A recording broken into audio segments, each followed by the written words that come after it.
Hi everyone. This video is walking you guys through your first essay assignment. So you guys have read a number of different short stories in this unit from different genres, different movements, different eras, over a lot of different topics. So what you guys are going to do is use the skills you've developed in writing arguments around short stories and analyses over one of the stories that you read in this unit. And you're going to analyze that text in terms of specific literary elements. So your prompt is pretty simple. Choose one of the stories that you guys read in this unit, develop a written analysis of that work, and use specific literary terminology from the lectures to guide your analysis. So this could be things like characterization, setting, point of view, allegory, plot, whatever it might be. You want to create a solid thesis statement around the primary focus, and then have 2 or 3 strong main ideas to help support that argument. So the stories you guys read were Story of an Hour, Hills Like White Elephants, Yellow Wallpaper, A&P, Two Kinds, Everyday Use, Cask of Amontillado, and The Lottery. So when you are writing your argument, make sure to consider what's the primary thing you want to focus on. Is it setting? Is it conflict? Is it characterization?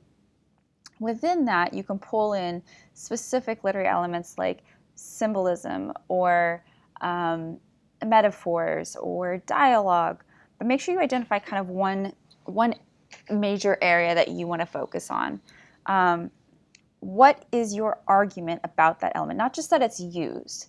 You don't want to just say something like setting is important in Hills Like White Elephants.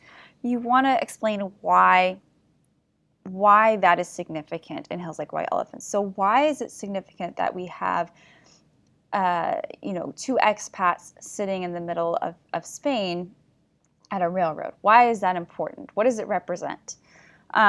What other elements can help support that analysis? So what other elements does the author use to achieve that goal or meaning? So for example, a thesis statement for something like setting in Hills Like White Elephants might be Hemingway uses the foreign setting to emphasize the isolation of post-war Americans.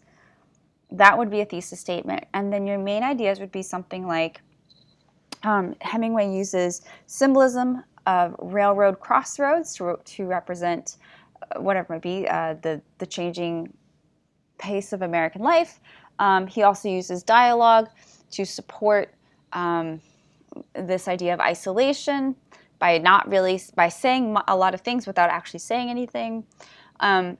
And then your third main idea might be that the symbolism of the hills themselves are important in representing this new idea of taboo topics in this new post-war America, for example, abortion. When I ask how authorial intent plays into the structure, that just means why does the author matter? So why does the background of the author matter in terms of that meaning? So why does it matter that Hemingway was himself, an expat who lived abroad or who was in the war and experienced this isolation himself? Is that significant? And then what critiques can you actually make about the text? So no text is perfect, obviously. So if you can, it's never a bad idea to offer a critique. What might be something that can be strengthened, or what are areas that the text falls short, things like that. You do need to include one research resource in your work, so it has to be cited correctly and included in a separate a page that is a separate page, a bibliography or a works cited page. So that bibliography, of course, does not count towards the page requirements. This can be an online source, it can be a scholarly source, it can be whatever you want it to be. It just needs to be credible. So nothing like GradeSaver, nothing that's 123 helpmeessays.com or something like that. So you should have a clear thesis and main ideas, and your work should expand on those with good evidence from the text. So that means what you need to do is pull in specific quotes from the text that show your audience what you're talking about. So don't just tell your audience that something like setting is important because the dialogue says a lot of things without actually saying anything. You're going to need to pull in specific quotes of dialogue that show how the two of them talk around an idea without ever talking about it, without ever saying it. Or for example, if you're going to say that the symbolism of the railroads is important, you need to pull in specific quotes which talks about the railroad crossroads. So use, again, specific words, phrases, or passages to support your claims and expand on them with those analysis. Your essay needs to be 3 to 4 pages in length and is due by Sunday, March 1st at, I say midnight, but it's 11:59 p.m. That's 3 pages down to the bottom at minimum. If you write less than that, I'll have to take off points. You're always welcome to write more. You just can't write less. Proper MLA is required, so that means in the top left you'll have your name, the course plus section number, the date, and the instructor's name. Top right, you will have the page numbers. You'll have a title, and then a bibliography as well included. And remember that everything, of course, is checked for plagiarism. This essay will be graded. You will be completing an outline with the template that I'm providing. So 20% of this final essay grade will actually come from just completing the outline. If you do that, you'll get 20% automatically. The final draft will be worth 80%. So you guys are going to be assessed on making sure you have close analysis of the work, good evidence, so quotes from the text to support your claims. That's both from the text and from your research source. So same thing, you're going to want to pull in specific quotes from your research source, make sure you cite it correctly to support your claims. Use a proper number of research sources, so 1 at least, proper page length, MLA, formatting, citations, and then a fully developed essay structure. So that means you have a good introduction with a thesis statement, you have clear main ideas in your body paragraphs with evidence from the text and from your research to support, and a good conclusion. Your conclusion should restate your thesis in new words, essentially. So restate your thesis and main ideas in new words and wrap up the essay. And then careful, clear organization of all your ideas. So make sure that you are kind of keeping this nice and clean and tight. Some ideas that you can think about when you start thinking about the literary elements to analyze. Characterization, you can look at archetypes, you can look at who's the protagonist versus the antagonist and why. You could look at major characters, secondary characters. You could look at if they're developed. Are they flat? Are they static? Are they round? Are they dynamic?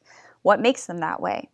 You could look at things like literary elements or literary devices like similes, metaphors, irony, foreshadowing. You can look at the structure, so look at the dramatic arc. So where's the rising action, the climax, the falling action? What's the conflict? Is it man versus society? Look at the point of view.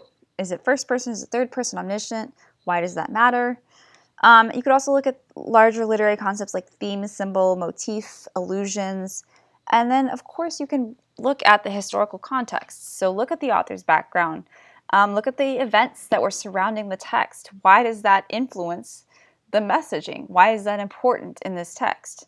You can look at the social, ethical, or moral issues or the historical events surrounding the text as well. So this should not be difficult to write 3 pages. There is a lot that you can say. That's why you are going to do an outline. It's going to help you not only develop your structure, but really kind of hone in on what the central argument is that you're going to be making about the text. So this is purposefully broad because I want you guys to choose the text that you want to talk about. So choose one that actually really spoke to you for whatever reason, one you really enjoyed reading. And then when you're talking about sort of the central literary ideas or themes or whatever you want to talk about, choose the elements that are of most interest to you because there's a ton that you can say about most of these texts. So try and figure out what it is that's most interesting to you. Is it the setting? Is it the characterization? Is it the theme? And kind of work from there. So if you guys have questions, let me know. Otherwise, you're going to go ahead and move on to your next assignment. And hopefully you guys are looking forward to this as much as I'm looking forward to reading them.